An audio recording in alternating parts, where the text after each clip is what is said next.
Olá, pessoal, sejam todos muito bem-vindos ao NewsLab Webinars. Eu sou a Luciene e é uma honra recebê-lo aqui para mais um encontro dedicado à ciência, à saúde e à medicina diagnóstica. Roda a vinheta.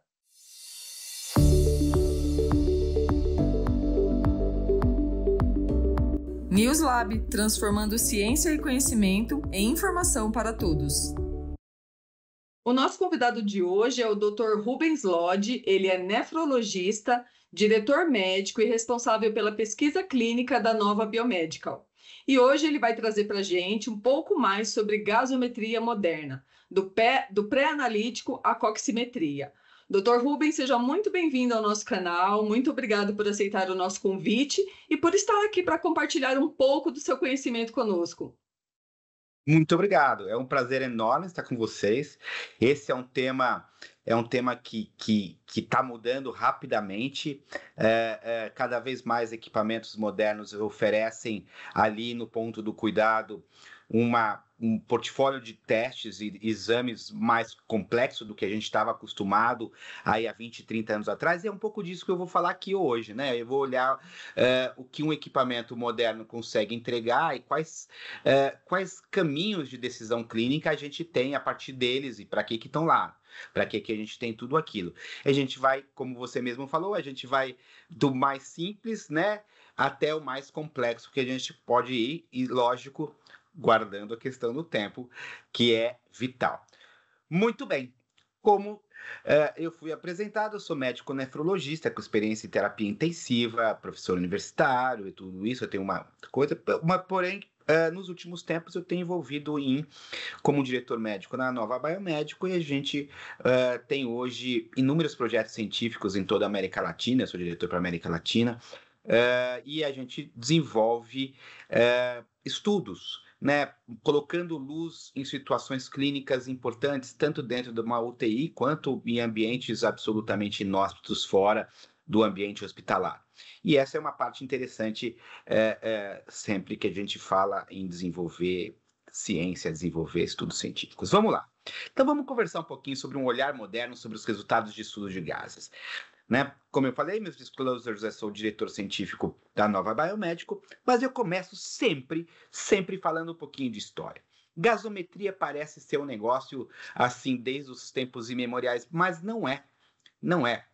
Até o finalzinho do século XIX, ninguém tinha a menor noção de pressão de gases, que era importante a quantidade de oxigênio no sangue, e etc, etc. Até que no final, até porque a gente não subia altas altitudes, a gente se fosse subir uma montanha, demorava semanas, a gente tem uma adaptabilidade.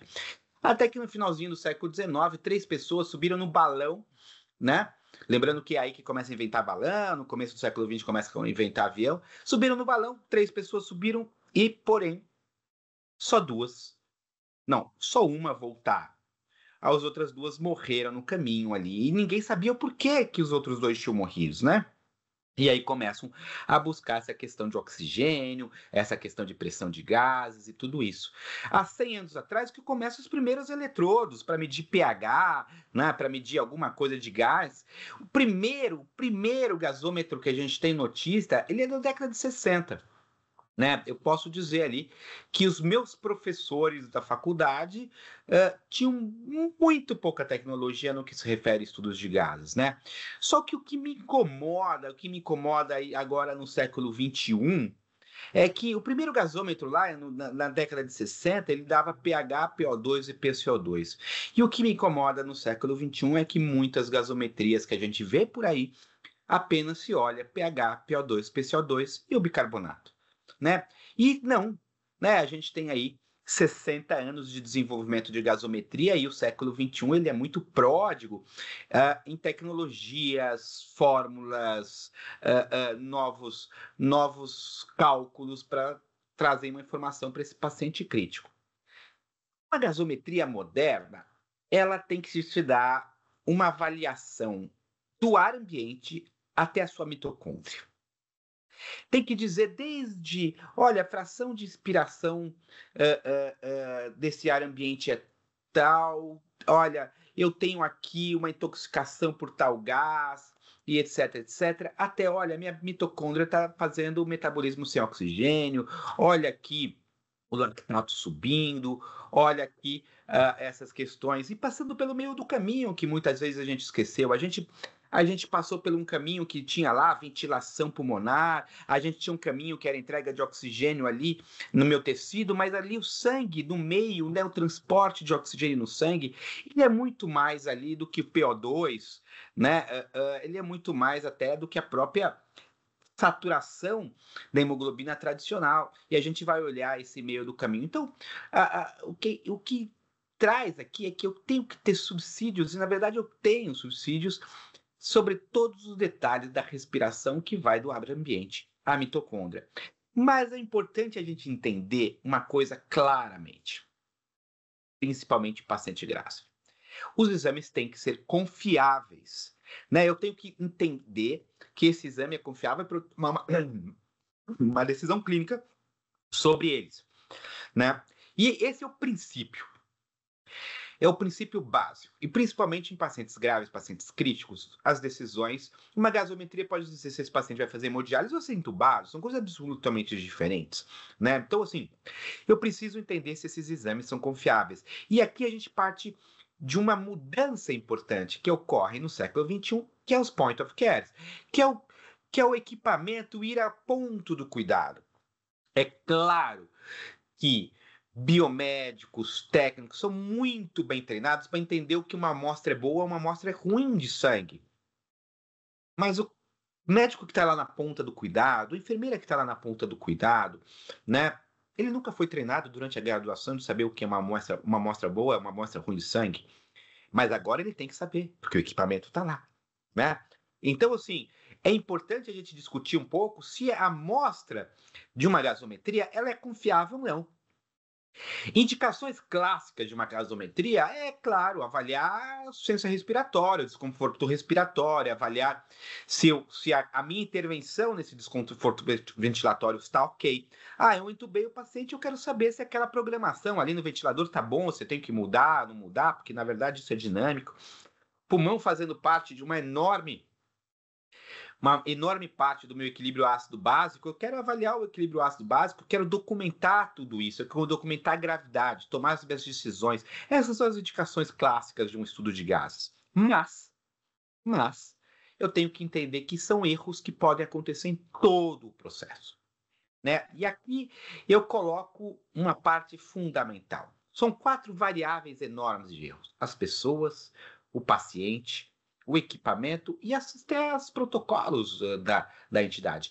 Essa pessoa que está tirando ali o teste, né, está fazendo a punção, ela foi treinada? Ela está usando a agulha correta?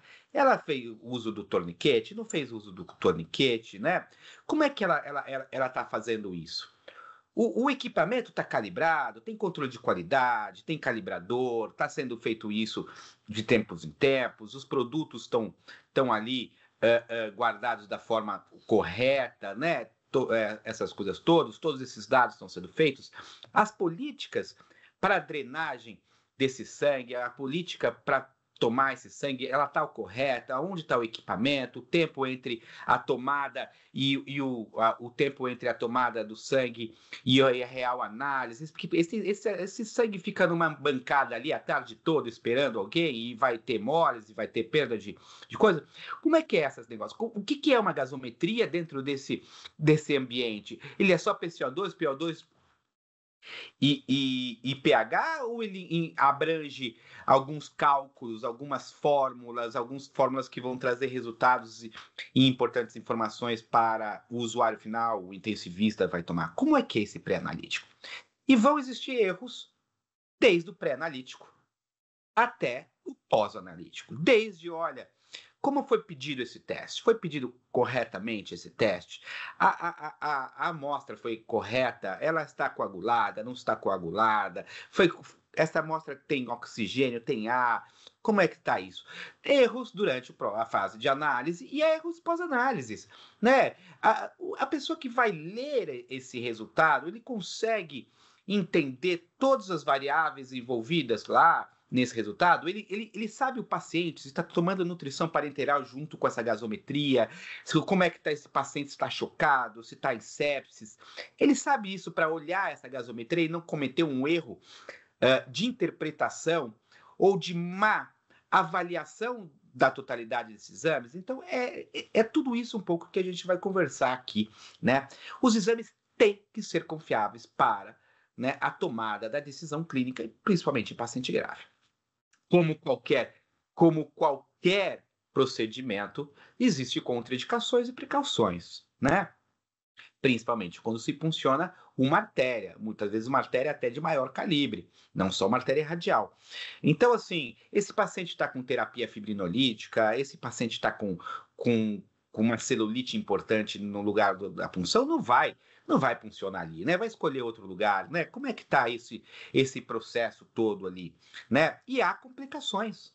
Punções arteriais têm complicações que vão desde dor local até perda do membro. Quer dizer, eu posso fazer um hematoma, comprimir nervo, comprimir negócio, fazer uma isquemia e ter que amputar, né? Fazer uma sepse e ter que amputar esse membro. Infelizmente, eu já vi isso acontecer. Às vezes, essas complicações, elas não dão no primeiro momento. Né? Você vai ali avaliar um paciente depois que teve alta do hospital, meses, né? E aí o paciente vira e fala assim: olha, doutor, você sabe que esses meus 2 dedinhos aqui, ó, eles são meio formigando o tempo todo, né? Desde aquela minha internação, esses 2 dedinhos aqui, meu polegar e meu indicador, eles estão sempre formigando. Óbvio, durante a punção dessa machucou esse nervo, e o nervo, ele muitas vezes, né, a grande maioria das vezes, ele não vai ter uma restituição, né? E ele tem uma sequela sensitiva nessa parte da mão, desde a gasometria feita lá atrás, há meses antes, né, que ninguém nem percebeu, né, lá no hospital. Então eu tenho complicações desde graves, complexas, até complicações simples, etc, etc. É importante a gente entender o processo de qualidade desse processo, o processo de erros que podem acontecer, e entender que é um procedimento cirúrgico, né?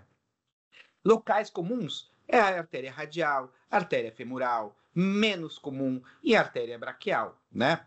Ele é um procedimento cirúrgico. A própria Organização Mundial de Saúde diz: olha, as melhores práticas para procedimento. Tem que estar tudo preparado, né? A agulha certa, a seringa certa, né? O curativo certo, tudo junto para fazer. Não, gasometria não é, puxa vida, né? Já que eu tô aqui, tá aqui, ó, a gasometria. Não, é um procedimento que tem que ser feito dentro das melhores práticas ali, né? Procedimento de punção arterial é um procedimento basicamente simples, né? Teoricamente, eu vou lá, palpo a artéria radial, palpo a artéria femoral, né? Venho ali numa posiçãozinha, punciono com a agulha certa, né? E vou tirar o sangue. Muitas vezes eu faço um botão anestésico, muitas vezes eu só punciono, né? Diretamente. Depois eu vou ter que ir lá tamponar, lembrar que é uma artéria, pressão, etc. E eu vou ter que ter procedimentos claros com essa amostra desde esse primeiro momento, para não levar a erros pré-analíticos, né? Se eu estou usando o membro superior, ele é de absurda importância fazer o teste de Allen, né?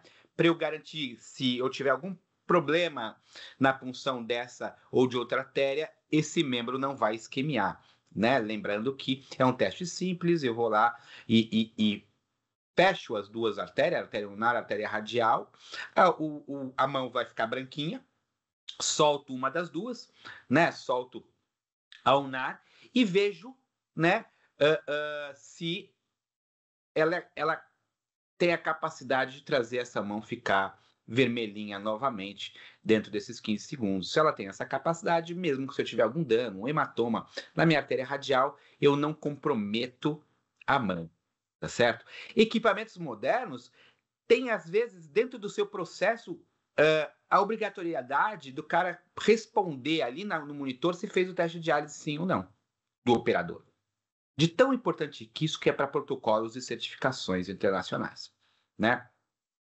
A femoral, em princípio, ela é ligeiramente mais dolorosa que a radial, né? O que acontece é que muitas vezes você usa mais Você usa anestesia na femoral e não usa na radial, mas isso vai.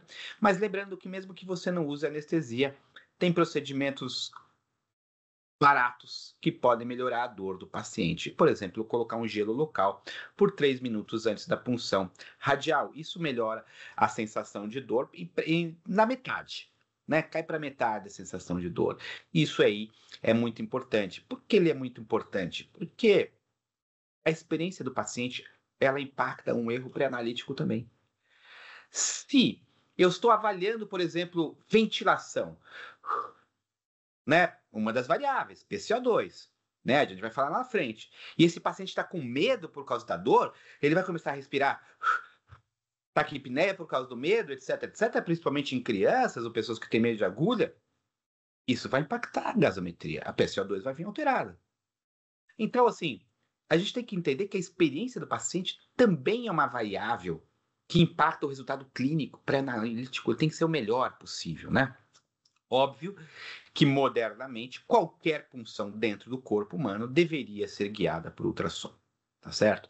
Cada vez, graças a Deus, a gente tem mais isso se desenvolvendo, né? Qualquer punção. Eu não estou falando nem punção arterial, estou falando punção venosa, estou falando de líquido cefalorraquidiano, estou falando de punção peritoneal, o que se quiser. Qualquer punção dentro do ser humano devia ser por ultrassom, não deveria ser mais às cegas. Esse, hoje, ele é o padrão ouro, tá certo? E a gente vai falar um pouquinho de 5 questões do pré-analítico que são essenciais. E aí, essas 5 questões têm que ir até, né, para o usuário final. Quer dizer, o médico tem que entender isso, o enfermeiro tem que entender isso, porque o técnico, ele já sabe muito bem isso, né?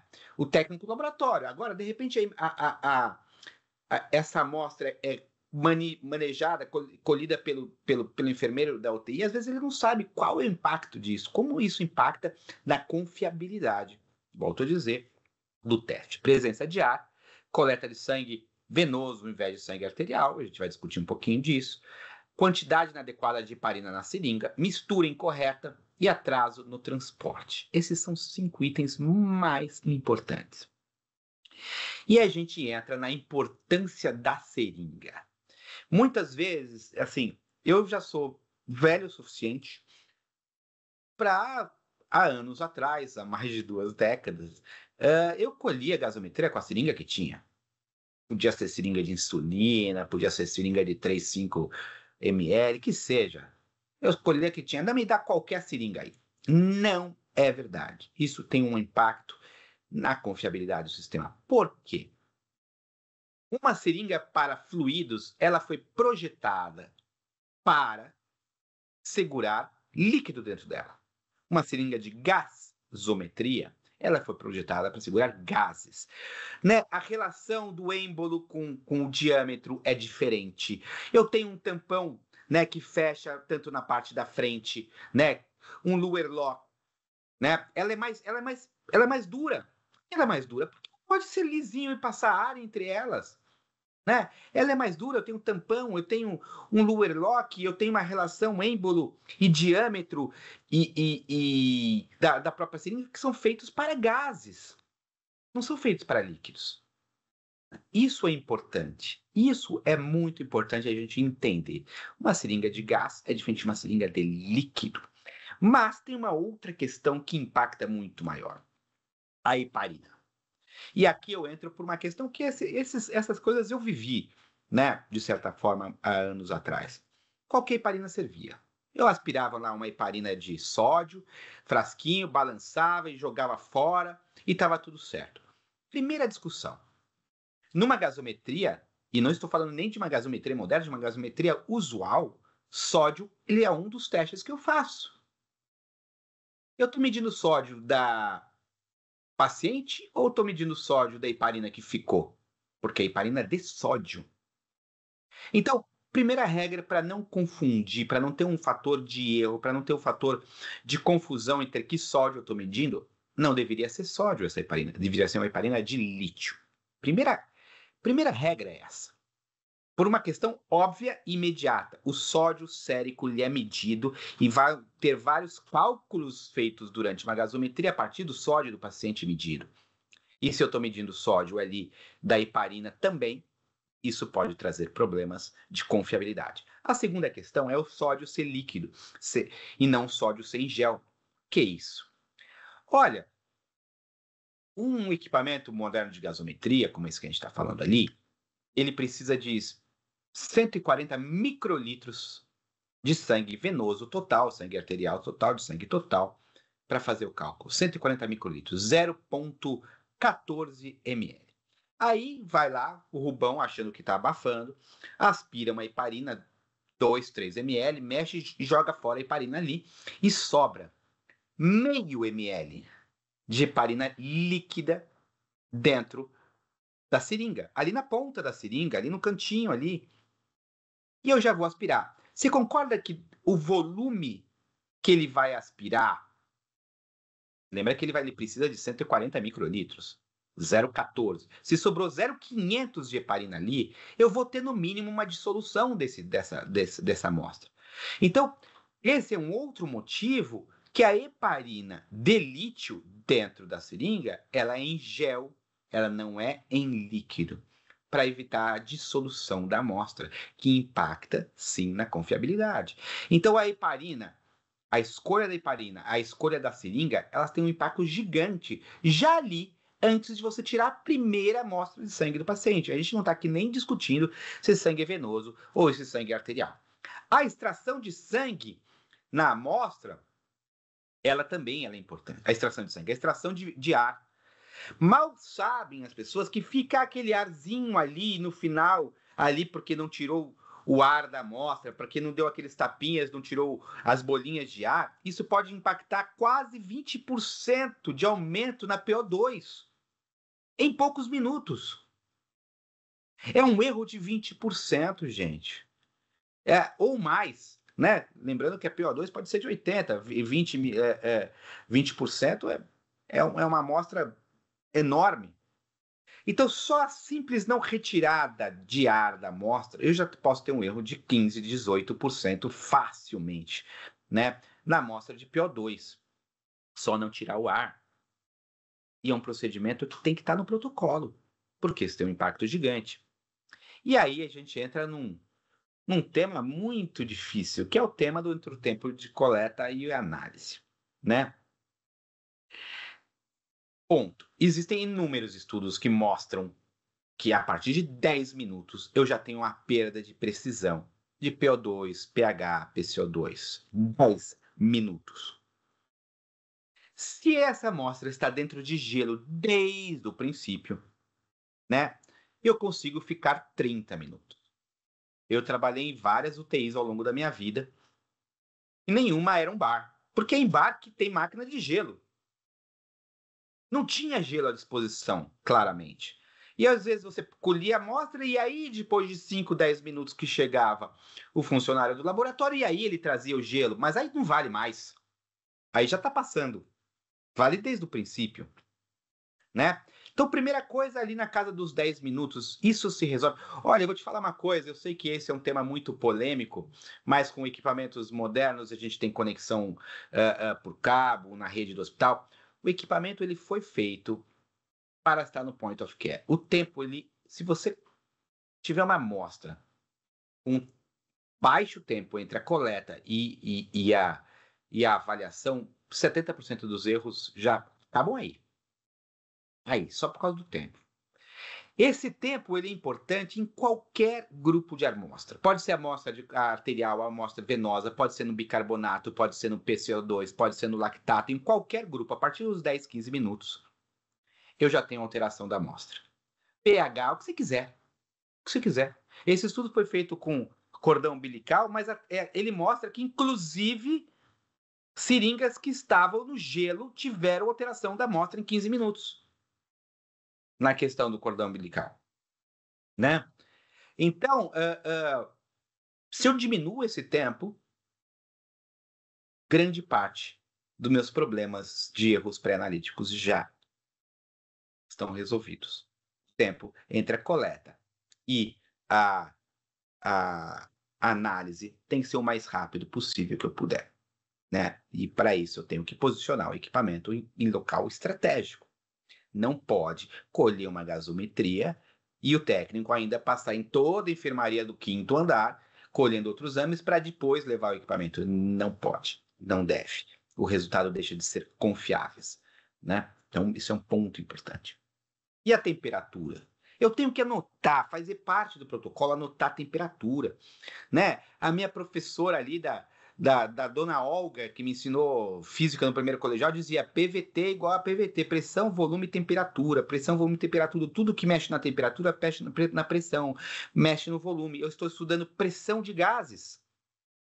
Eu estou estudando a pressão de gases. A temperatura vai mudar, e muda bastante.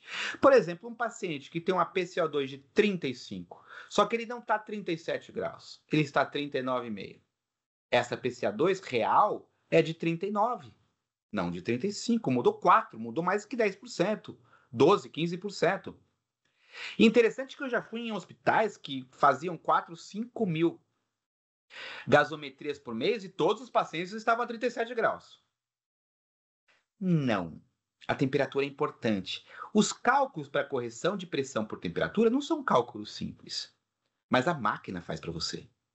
Se você disser ali, olha, esse paciente não está a 37, esse paciente estava a 39,5, estava a 40 e poucos, etc, etc, cada meio grau muda o pH. Cada meio grau. Lembrando que o paciente grave, ele está no limite da decisão. Ele não está no meiozão ali. Ele está ali. Puxa, como é que está ali? Está quase uma acidose respiratória, não está? Eu vou mexer ou não vou mexer nessa ventilação? Então, assim, preencher a temperatura, e isso impacta, sim, o erro pré-analítico, para simples não preenchimento. A hemólise impacta. Avaliar uma hemólise a partir de um soro centrifugado, ok. Avaliar a hemólise a partir de uma amostra de sangue venoso numa seringa de gasometria é muito difícil. Eu vou ter que olhar o resto para entender se eu tenho ou não. Mas, novamente, se o tempo entre a tomada e a análise for pequeno, hemólise ele é um erro muito raro de acontecer. Certo? Muito bem. Diferença entre gasometria arterial e venosa. Nossa, isso era uma discussão enorme. Porque essa gasometria venosa? Como se não pudesse tomar decisão clínica sobre gasometria venosa? Pode sim. Né? A gasometria ela tem 2 pontos na decisão da avaliação ácido básica. Ele tem uma parte ventilatória e tem uma parte renal. Na parte ventilatória, pode ser, né, que a gasometria arterial ela tem um impacto. Mas na parte renal, muito pouco. A gente vai ver, olha, o pH ele vai mudar 0,03 em média entre gasometrias venosas e arteriais. O PCO2 vai mudar ali na casa entre 5 e 8, né, em PCO2. Alguma diferença em questões ventilatórias, mas dentro de um erro, o bicarbonato ele mantém ali, né? Ele mantém ali no meiozinho, 2 para cima, 3 no máximo, tudo ali dentro de 5 para cima, 5 para baixo. Né? Eu posso tomar decisões clínicas, mais importantemente até porque a diferença entre gases sanguíneos, arteriais e venosos segue uma correlação entre eles. A gente vê aqui, essa correlação não é de 1 para 1, tanto é até porque eu tenho um metabolismo, e por isso que o arterial e o venoso eles são diferentes no consumo de oxigênio, CO2, etc. Mas existe uma relação clara entre eles, existe uma correlação clara entre eles. Então, existem inúmeros estudos científicos que determinam fórmulas matemáticas em que eu posso, a partir de uma gasometria venosa, determinar os valores da arterial a partir de fórmulas. Tá aí. Então, nesse primeiro momento, eu posso tomar uma atitude com uma gasometria venosa e não jogar na parede, dizer que o exame não está bem feito. Eu posso tomar uma atitude com uma gasometria venosa, né? Eu tenho certeza, é uma gasometria venosa, não é um sangue misto, também tem que olhar isso, né? Não existe um shunt ali, né? Ali na hora da punção, etc, etc. Mas eu consigo tomar as minhas decisões porque existe uma correlação entre eles. E aí a gente passa a entender a importância de uma proteínazinha chamada hemoglobina. A hemoglobina, ela é fundamental em todo o processo. E principalmente um processo que vai do meu alvéolo, do meu pulmão, até a minha célula, até meu tecido periférico. Ela é a grande responsável por transportar o oxigênio. Mas ela não pode ser boa em tudo. Como assim ela não pode ser boa em tudo? Se a hemoglobina for muito boa em retirar o oxigênio do pulmão e carregar, ela não vai ser boa em soltar o oxigênio e deixar no tecido periférico. Se ela for muito boa em soltar o oxigênio dela e deixar no tecido periférico, ela não vai ser boa em grudar o oxigênio no meu pulmão, tá certo? Então, esses dois momentos da hemoglobina no pulmão e no tecido periférico, eles são totalmente antagônicos na mesma proteína. Na mesma proteína, né? Isso é importante. E aí passa um conceito que eu sempre bato. Muitas vezes o médico vem conversar e fala, Rubão, olha aqui, ó, não está batendo, olha a saturação de oxigênio desse paciente e olha a PO2, não está batendo, né? Peraí, doutor, mas como é que está a sua hemoglobina? Como assim? Ué, eu tenho uma curva que a gente chama curva de dissociação de hemoglobina, que é a quantidade de pressão de oxigênio que eu tenho necessária para saturar 50%, para saturar a hemoglobina de uma maneira geral. E eu tenho um número que chama P50. É a quantidade de oxigênio que eu tenho, né, para poder saturar 50% da hemoglobina. Lembrando vocês que eu quero a minha hemoglobina saturada a mais de 90%, né? Mas qual que é esse número? Essa é a curva de dissociação. Esse número P50, ele vai dizer se essa hemoglobina está ávida por oxigênio ou essa hemoglobina não está pegando oxigênio. Importante essa noção, porque esse cálculo é feito ali na minha tripinha ali do resultado da gasometria, né? Se aquele P50 que vem lá embaixo dos resultados calculados, ele estiver alto, significa que eu preciso de bastante oxigênio para saturar a mesma quantidade de hemoglobina. Significa que a minha hemoglobina tem uma baixa afinidade. Se esse P50 ele é baixo, significa que pouca pressão de oxigênio já é capaz de saturar a minha hemoglobina. Olha que legal. Alta afinidade. A gente muitas vezes também tem a noção que alto é bom, baixo é ruim. Mas lembrando vocês que a hemoglobina vai ter que largar esse oxigênio lá no tecido periférico. Então, nem tudo muito alto é bom, nem tudo muito baixo é bom. Mas o importante é que com o P50, eu consigo avaliar ali, né? Eu consigo avaliar ali como eu posso dizer, a qualidade do meu transporte de oxigênio na minha artéria, no meu sangue.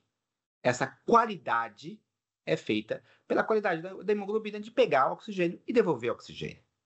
E esse número muitas vezes passa totalmente desapercebido e muitas vezes quando existe alguma discussão entre o PO2 e a saturação, a gente vai falar da saturação mais no final, até a gente vai entender isso melhor lá na frente, olhando o P50 eu já falou, opa, culpado aqui é essa hemoglobina, não, olha, culpado aqui é essa fração de oxigênio. Eu posso tirar ideias sobre isso. Lembrando que o paciente grave, ele tem várias variáveis que não estão no paciente que está na enfermaria, está na casa dele.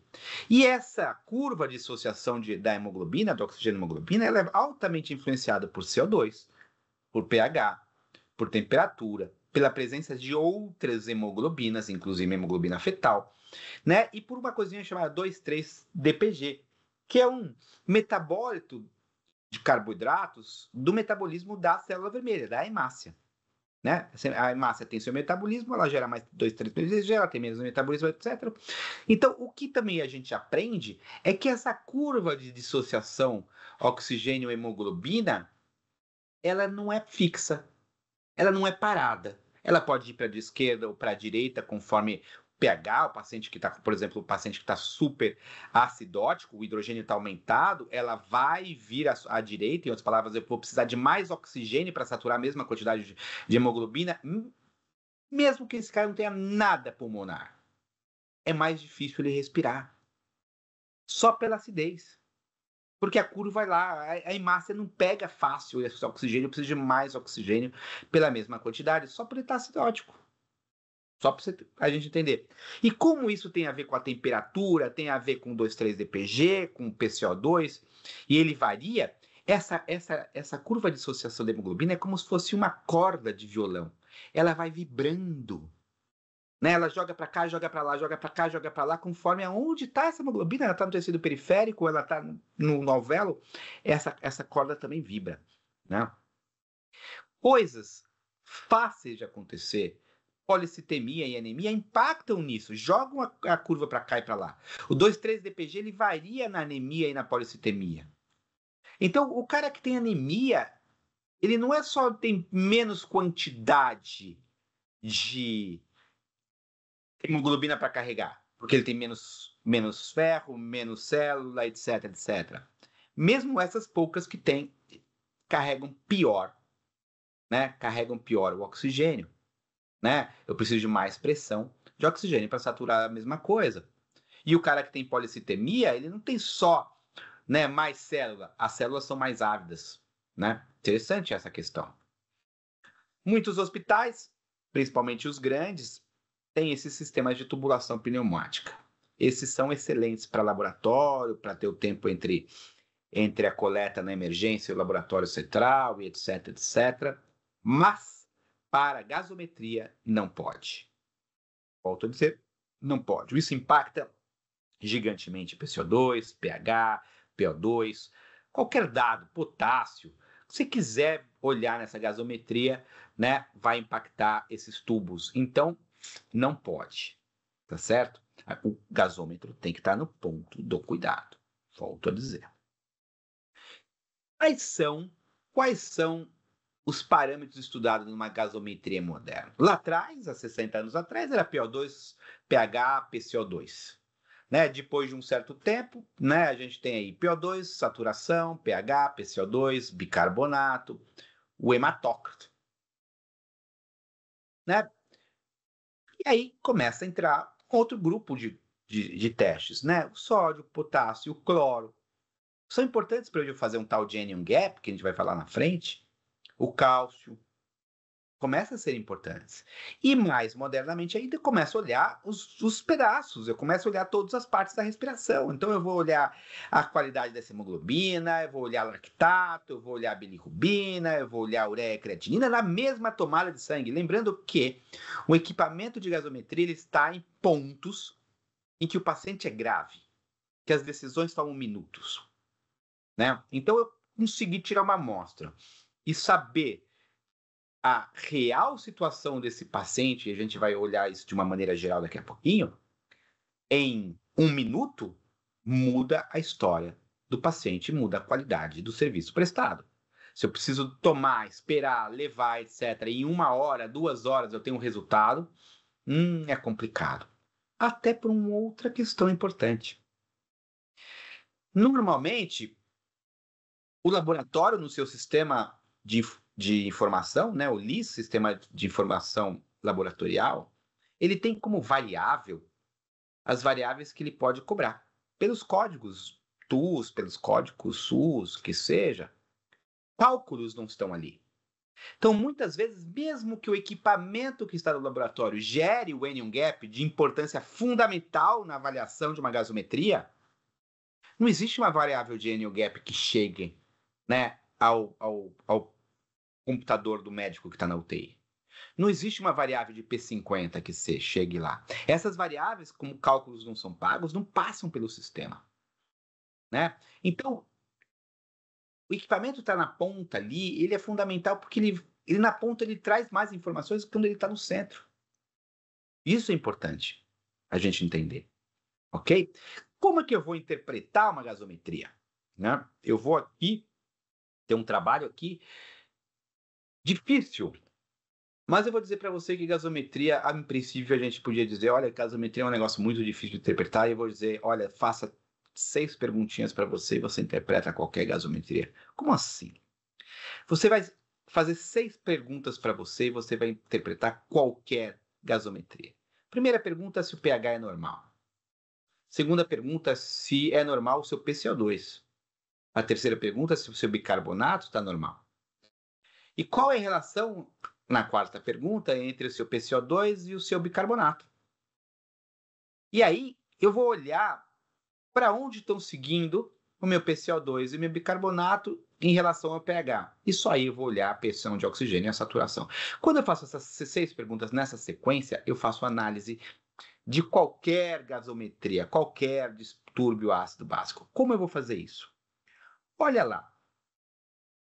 Primeiro, eu vou partir do princípio básico e dizer o seguinte: olha, tudo que é CO2 é pulmão, é ventilação, tudo que é bicarbonato é rim, é função tubular, ok? Tudo que é respiratório é pulmão, tudo que é metabólico é rim.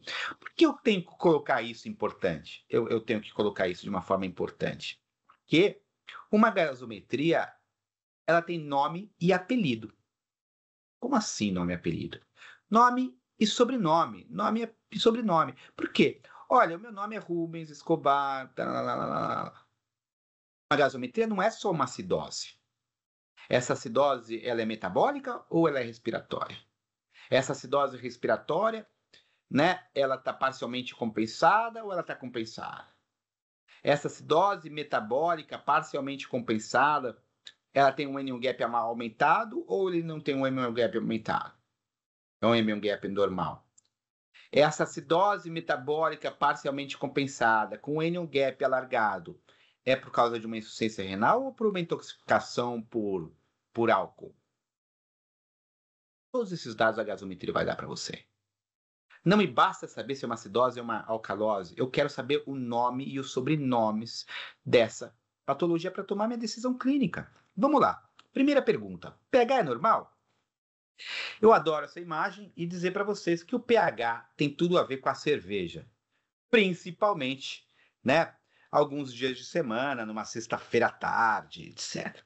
Primeira vez que o pH foi citado em qualquer documento científico foi em 1909, quando um químico sueco, Sørensen, ele trabalhava na Carlsberg, ele tinha de avaliar a acidez da cerveja, e isso impactava, e ele escreveu um artigo dizendo que ele tinha de ver a potência do hidrogênio, né? A potência do hidrogênio, P de potência, de hidrogênio, né? E aí ele avaliava, só que o hidrogênio valia muito, muito, muito, muito, muito pouco. Tão pouco que seria impossível a gente escrever todo dia. Imagina que nosso corpo trabalha um pH de 7,35 a 7,45. Isso a gente aprendeu ali no colegial ainda.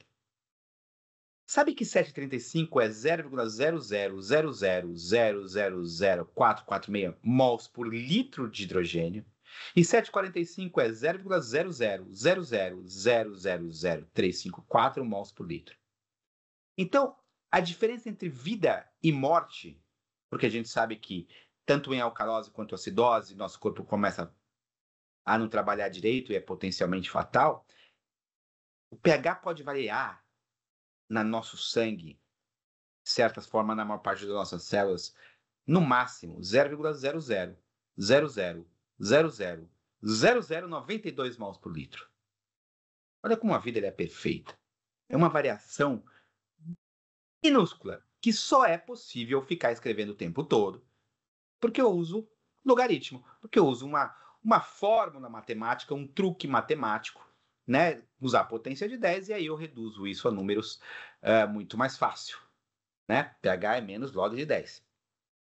pH está normal? 7,35 para baixo é considerado um comportamento acidótico, 7,45 para cima é considerado um comportamento alcalótico. Tanto a acidose quanto a alcalose pode levar a alterações neuromusculares, alterações de metabolismo celulares, confusão, náusea, coma e morte. Ponto. Tanto para cima quanto para baixo. Mas eu não faço o diagnóstico de uma gasometria pelo pH isoladamente. O pH pode estar normal e eu tenho uma acidose. Eu vou falar isso para frente. A segunda pergunta essencial, né, ela é: o meu PCO2 está normal? PCO2 é a ventilação, é o meu alvéolo, a minha ventilação alveolar. Quanto mais eu respiro, né, aqui embaixo, quanto mais eu respiro, mais cai o meu PCO2. Se eu começar a respirar assim, o meu PCO2 vai cair. Né? Quanto mais eu respiro, sobe o meu PO2. Quanto mais eu respiro, mais cai o meu PCO2. PCO2 é a minha ventilação pulmonar. ok? Ele é considerado um comportamento acidótico quando ele está acima de 45 e ele é considerado um comportamento alcalótico quando ele está abaixo de 35, ok? Mas isso não vai dizer se você tem uma acidose e uma alcalose. Espera um pouquinho. Aí eu vou olhar meu bicarbonato, tá certo? Meu bicarbonato está normal? O rim, ele é responsável por tratar o meu bicarbonato, né? E para colocar o meu bicarbonato para dentro de volta, ele não coloca de uma forma direta, mas indiretamente a partir de algumas enzimas, uma anidrase carbônica, ele traz o meu bicarbonato que foi filtrado livremente no meu rim de volta para dentro do meu sangue. E é considerado um comportamento alcalótico acima de 26 e comportamento acidótico acima de 22. O que é interessante a gente falar aqui é que eu consigo comandar a minha respiração até um limite gigante. Então eu posso aqui começar a hiperventilar e eu vou mudar o meu PCO2. Mas eu não consigo, mesmo eu sendo nefrologista, comandar o meu rim e dizer agora ponha mais bicarbonato ou menos bicarbonato para fora. Outras variáveis vão fazer isso fora do meu controle, que eu possa fazer pela minha cabeça, por assim dizer. Aí eu começo a ter o diagnóstico, né, da minha gasometria a partir desses 3 itens, né? Então, como é que eu vou fazer essa primeira relação? Eu vou olhar os 3 itens na sequência: o pH, o PCO2 e o bicarbonato. Quem acompanhar o pH, ele é primeiro sobrenome. Então, meu pH está acidótico, e quem está acidótico é a fração respiratória, é o PCO2, eu tenho uma acidose respiratória. Meu pH está alcalótico, quem está acompanhando essa alcalose? Né? O meu PCO2, eu tenho uma alcalose respiratória. Meu pH está acidótico, quem está acompanhando não é o PCO2, quem está acompanhando é o bicarbonato, ele que está com bicarbonato menor que 22, eu tenho uma acidose metabólica e eu tenho uma alcalose, né, metabólica, esse quem está acompanhando. Então, o primeiro sobrenome, alcalose ou acidose, eu vou dizer quem do PCO2 ou bicarbonato está acompanhando esse comportamento do meu pH, ok? Primeira fase é essa. Mas aí eu vou olhar a relação do PCO2 e bicarbonato entre eles e a relação com o meu pH. É importantíssimo entender que a vida sabe que variações de pH levam à morte, ok? Variações de pH, ela sabe, desde uma célulazinha até o ser humano, né?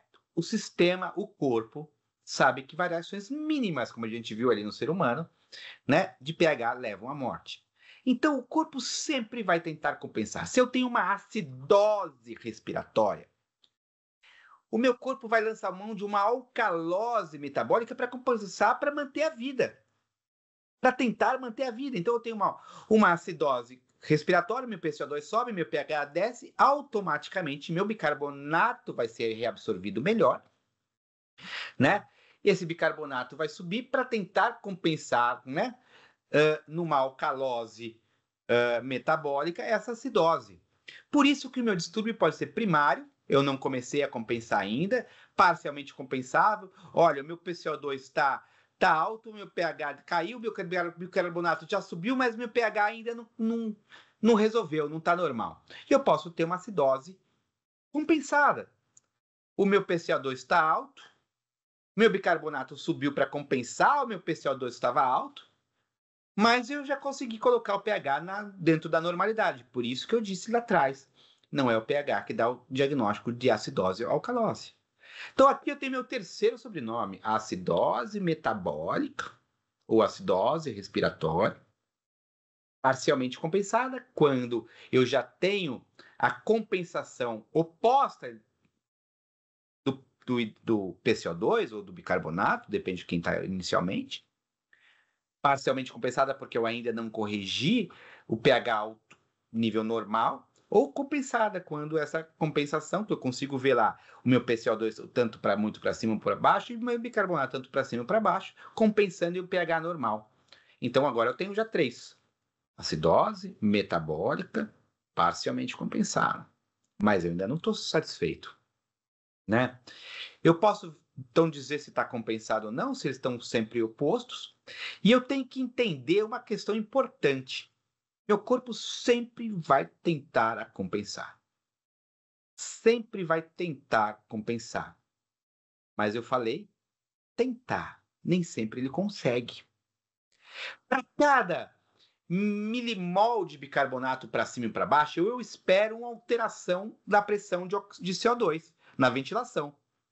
Tantos milímetros de mercúrio de pressão para cima, para baixo de PCO2. Eu sempre vou esperar isso. Só que muitas vezes eu não tenho. E se eu não tenho, faz parte do diagnóstico. E aqui é onde o médico começa a olhar o paciente como um todo. Olha, eu tenho uma acidose. Eu tenho uma acidose metabólica.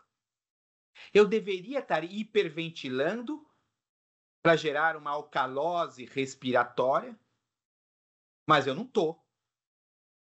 Se eu não estou, por que eu não estou? Porque eu tenho alguma medicação sendo tomada, o paciente está tomando algum remédio que diminui o drive respiratório dele, porque algum anestesista fez um bloqueio neuromuscular, porque ele está com Covid e todo o pulmão dele está lá quase que empedrado ali, né, no seu intestício, por assim dizer.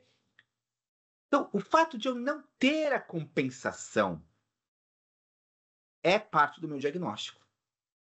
Então, o fato de eu olhar ali, olha, eu tenho uma acidose metabólica e não estou tendo a ventilatória, por quê? Porque esse paciente está com alguma alteração pulmonar importante.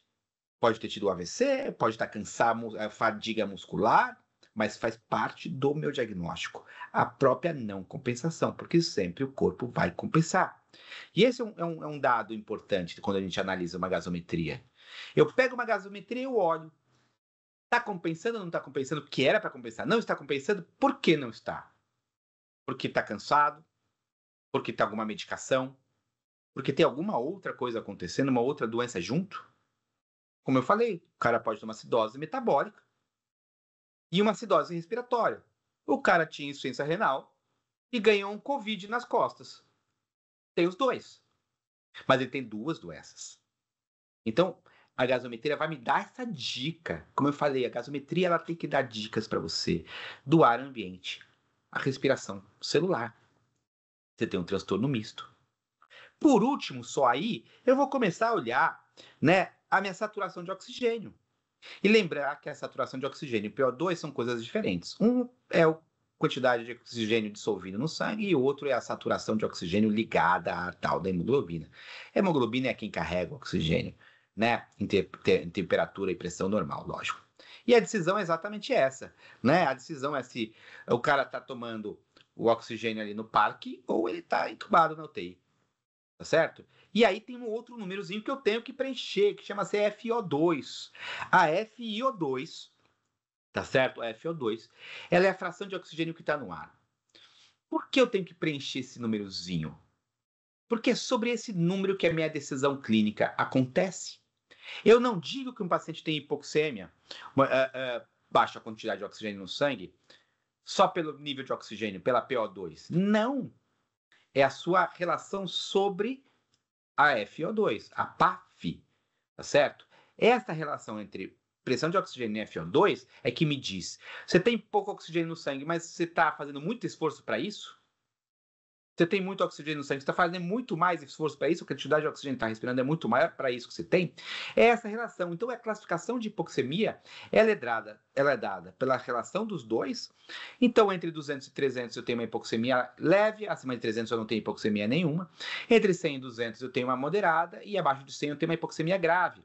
Só para a gente ter ideia, como não é a PO2, um PO2 de 88, por exemplo, com uma FO2 de 20%, ar ambiente, é 440, esse cara não tem hipoxemia nenhum. Um PO2 de 88 com uma FO2 de 60%, né? O cara está entubado, já é ali 147, ele já tem uma hipoxemia moderada. Minhas decisões clínicas são feitas sobre esta relação.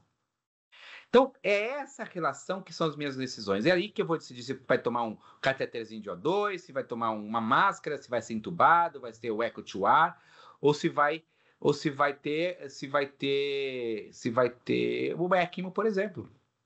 E isso está bem claro já na literatura. A literatura coloca claramente, né? Que intervenções eu deveria ter para cada nível de dificuldade respiratória. E a dificuldade respiratória é avaliada pela relação entre pressão de oxigênio sobre FO2. Por isso que tem que preencher.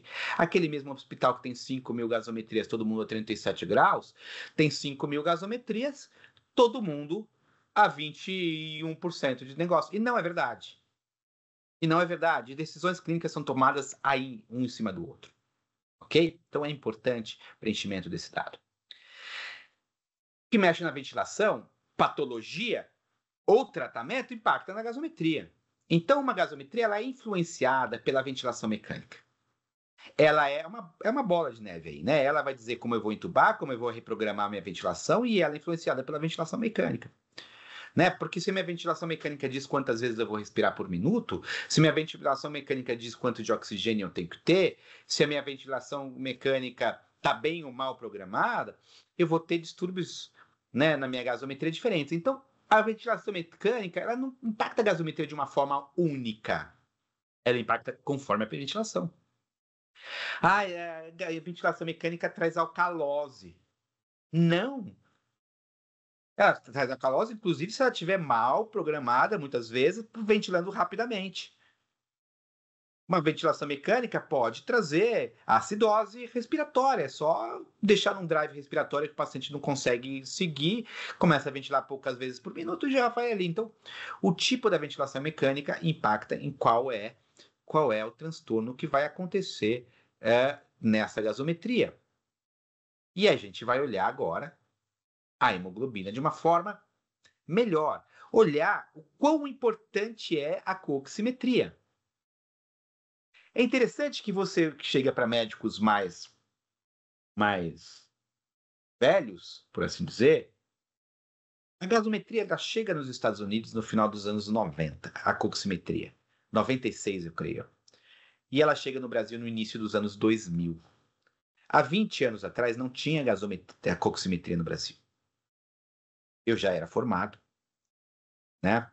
Meus professores que me deram aula de terapia intensiva na faculdade, nenhum viu coximetria. Então eu não posso exigir que muitas vezes o cara já tenha a noção da importância da coximetria numa gasometria moderna. Ela é muito importante.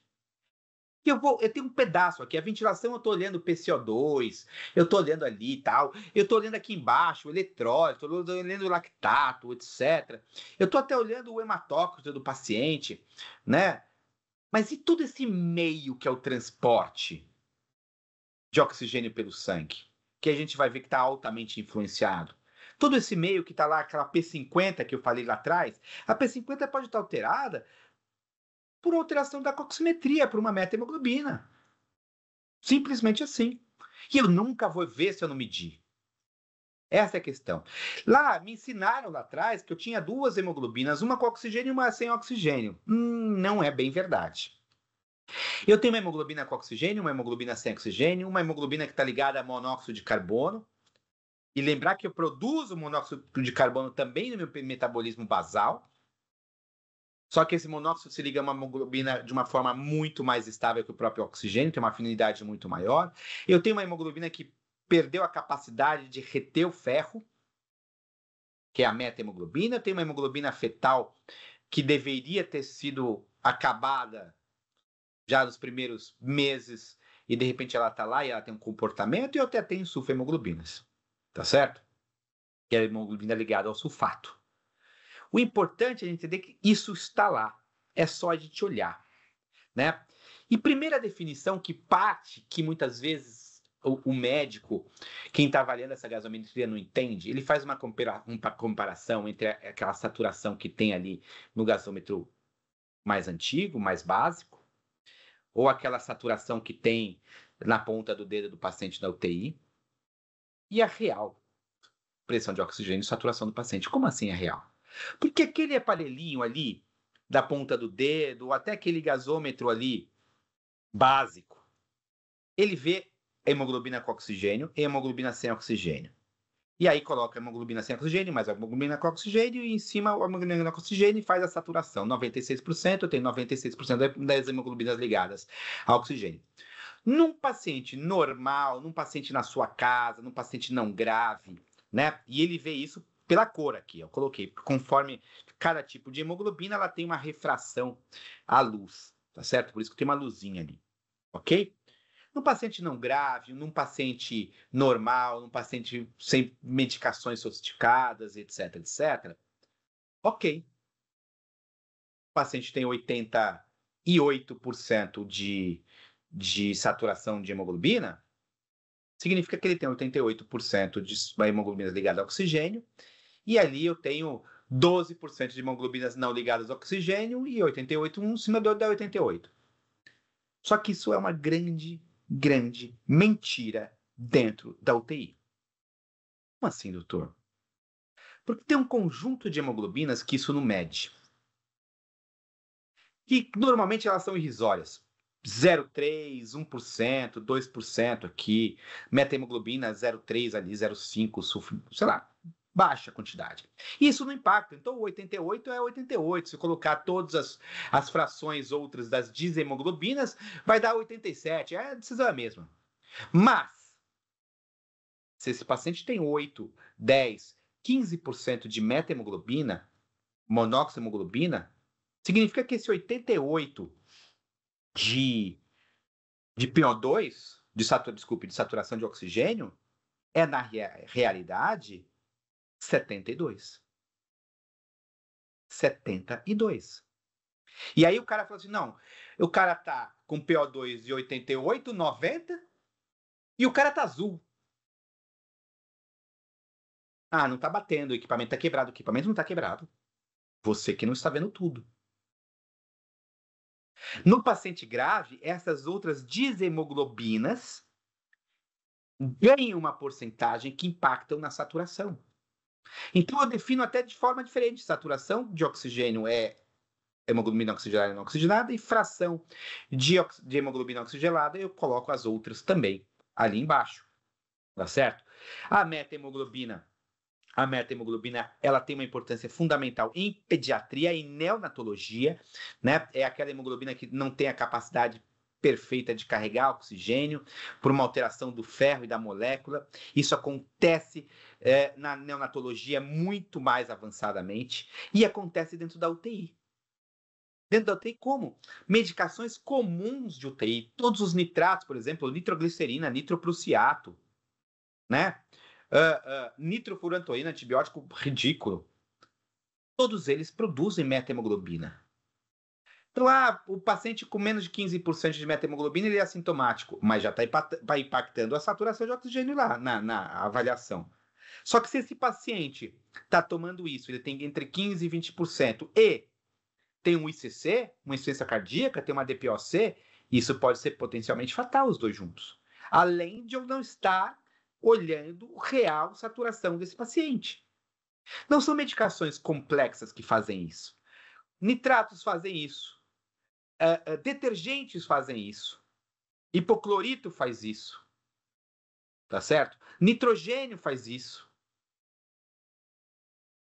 Então eu tenho que olhar a metahemoglobina. Principalmente em paciente grave que está lá há um tempo. E a carboxiemoglobina? A carboxiemoglobina também. Podias pensar, olha, a hemoglobina ligada ao monóxido de carbono é só em filme de espionagem. Não, ele é muito mais comum do que se imagina. Anestesias inalatórias, tem monoxhemoglobina aumentada, e momentos de fornos domésticos. Né? Uma história comum que eu já vi, o cara estava num casamento, começou a chover lá fora, ele pegou a churrasqueira, trouxe para dentro de casa, ninguém vai embora, é meu dia, etc, etc. Fechou a janela, estava chovendo, todo mundo dentro, a churrasqueira, aquela fumaceira lá, todo mundo bebendo, 40 pessoas na emergência. Para não dizer várias coisas dizendo, olha, dormi e minha namorada acordou morta. No Guarujá, há pouco tempo atrás, a questão de 2 anos atrás, se vocês lembram. Lembrei agora. 4 moleques foram encontrados mortos dentro de uma BMW, do dia 31 para o dia 1º. Lembra desse caso? É o caso em que eles foram lá, mudaram o escapamento, entrava monóxido de carbono, estava tudo bebendo no ar-condicionado, Guarujá, verão, calor. Entrou monóxido de monóxido de carbono dentro do carro, por uma má montagem lá do processo. Eles lá, felizes, escutando música dentro da BM, etc., tomando cerveja, etc., etc. Morreram os 4. Morreram os 4. Lembrando que eu gero monóxido de carbono na hemólise.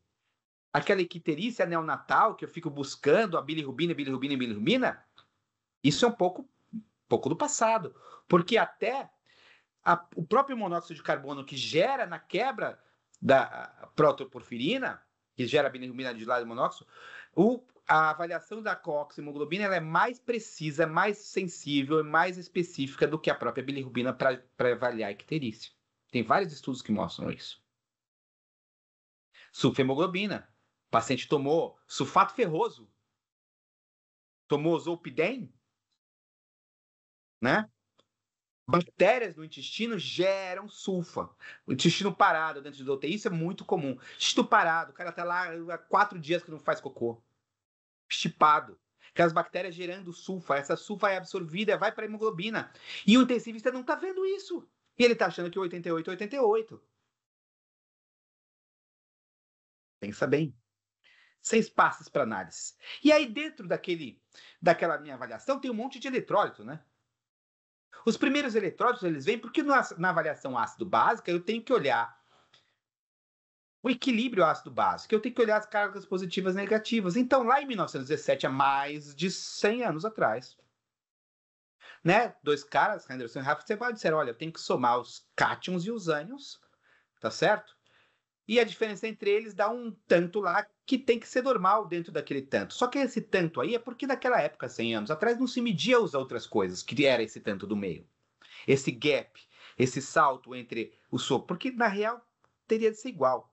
Em 78, Stewart apresenta uma nova fórmula de anion gap, ele dá o nome Strong Ion Gap, e coloca outras variáveis, como magnésio ionizado, cálcio, lactato, etc, para fazer essa avaliação, porque hoje ele consegue medir magnésio ionizado, cálcio ionizado, lactato, que seria parte importante desse gap ali do Henderson Hasselbalch. E isso é parte do meu diagnóstico. Porque quando eu olho isso daí, eu começo a entender que esse meu distúrbio ácido básico pode estar acontecendo não por causa da ventilação, mas porque eu tenho intoxicado com alguma coisa. Estou intoxicado por um álcool, por um veneno, estou intoxicado porque eu estou com insuficiência renal, estou com uremia. De uma certa forma, aquele nome e sobrenome da minha acidose metabólica parcialmente compensada, com anion gap aumentado, se eu olhar esse gold mark aqui, eu vou procurar quais são as coisas que mais comumente fazem aumentar a minha acidose, e aí tem insuficiência renal. Concorda comigo, se eu tirar uma ureia e uma creatinina no momento ali, já faz parte do meu diagnóstico? Tirar o lactato ali no momento já faz parte do meu diagnóstico? É importante esses outros ácidos. E esses eletrólitos também são importantes porque eles falam muito mais do que o anion gap. Tem máquinas básicas no mercado que incrivelmente não tem nem cloro. Nem cloro. E eu ponho soro fisiológico com um montão de cloro na veia do paciente todo dia. Eu faço uma acidose metabólica hiperclorêmica porque o soro fisiológico tem 150 de cloro e o meu cloro normal é 95. A cada litro eu estou colocando 40, 50 de cloro a mais no sangue do paciente. Tem máquinas que não tem nem cloro. A gente tem que entender que esses eletrólitos estão lá, não só até pelo anion gap que eu estou colocando aqui, mas quando esse paciente grave tem alteração eletrolítica e eu preciso saber o quanto antes possível, ele tem paralisia muscular, ele tem arritmia fatal, ele tem convulsão, ele tem parada cardíaca. A alteração eletrolítica nesse momento é potencialmente fatal. E é por isso que eu tenho todos esses outros eletrólitos, porque eu estou olhando esse paciente grave como um todo, não só a parte ventilatória, a parte metabólica do paciente. É uma oportunidade. Lembrando até do potássio. O potássio sobe rapidamente e aumenta a mortalidade em 40% em simples pós-cirúrgico, depois de um desastre, depois de ficar dentro dos escombros de um carro, embaixo dos escombros de um prédio que desabou.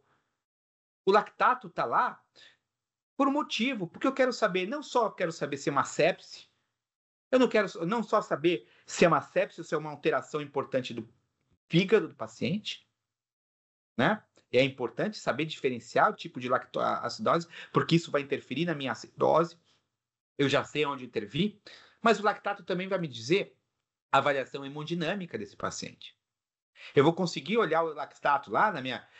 O médico pede na UTI, eu quero o lactato e a pressão na venosa profunda, exatamente para saber se aquela célula profunda está usando um metabolismo sem oxigênio. Em outras palavras, não está chegando oxigênio na minha célula, no meu tecido periférico. Então, esse cara está hemodinamicamente ruim, porque não está chegando sangue. Então, o lactato ele serve para eu dizer se é uma acidose lactose, porque uma sepsis, por uma isquemia, por uma insuficiência hemodinâmica, por uma alteração medicamentosa, por uma alteração, uma insuficiência hepática. Tudo no mesmo lactatozinho ali, em 1 minuto. O lactato vai me dizer até a mortalidade desse paciente, o biomarcador, vai me dizer a quantidade de sangue que eu preciso. No lactatos menores que 2,5, 3, o paciente tem uma mortalidade infinitamente menor do que acima de 3, 4. Né? Terminando. Uma gasometria básica pode ter só pH, PCO2, PO2, lactato. Tá certo? E mais um bicarbonatozinho, etc. E eu posso dizer, olha, o ar ambiente, tem uma acidose, a acidose metabólica, quem está acompanhando aqui, o pH é o bicarbonato, parcialmente compensado, com uma alcalose respiratória, não tem hipoxemia e tal. Eu posso olhar isso. E posso me dar como satisfeito. Não deveria, mas posso. Como eu posso olhar uma gasometria moderna e olhar isso aqui, ó. É isso aqui que muda. É quando vem os cálculos, quando vem os outros eletrólitos, quando vem a coximetria, quando vem o magnésio ionizado, quando vem o volume plasmático, quando já vem o cálculo de filtração glomerular, quando vem a meta-hemoglobina, quando vem a osmolaridade plasmática. Eu tenho osmolaridade plasmática. Eu meço o sódio, eu meço a glicose e meço a ureia. Eu tenho sódio plasmático direto em 1 minuto ali. O gasômetro moderno, ele não deveria se chamar gasômetro. Ele devia chamar analisador eletrolítico, que também faz gasometria. Porque ele é muito mais do que PO2, PCO2 e pH. Pessoal, falei num tempo, é uma quantidade de informação gigante, o olhar moderno sobre a gasometria e como isso impacta no dia a dia. Muito obrigado a todos. Estou super aberto a perguntas, tanto agora quanto depois. Aqui está meu contato, está meu e-mail, né? Então, super à disposição para conversar mais sobre gasometria e entender como a gente tem que mudar muitas vezes os nossos comportamentos e que a tecnologia traz para a gente muita coisa para facilitar o nosso uso e essa muita coisa tem que saber ser usada. Que aula espetacular, desculpa, que aula espetacular. Eu, há mais de 20 anos em análises clínicas e ainda teve coisas nessa aula que são peculiares e que eu ainda não sabia, né?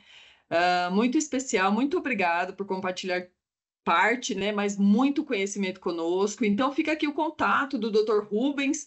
Vocês têm aqui várias formas de contactá-lo. Pode mandar pergunta para a gente aqui nos comentários deste vídeo e a gente vai encaminhar para ele. Perfeito. E eu espero que vocês aproveitem esse conteúdo de forma assim intensa, porque foi muito bom e muito completo, muito complexo e completo para todos nós. É difícil você amassar tudinho para caber no espaço de tempo. Sim. Mas assim, se você, eu falei para você, se você não me deixa falar o tempo que eu quero não, porque senão eu fico 6 horas falando disso, até porque eu gosto desse assunto. Mas foi um prazer gigante, eu estou super à disposição, né, para a gente conversar mais sobre esse assunto, para responder as dúvidas. E estamos aí. Então tá bom, eu quero agradecer a todos por ter ficado até aqui conosco e aproveitem este conteúdo, mais este conteúdo do canal. Um abraço.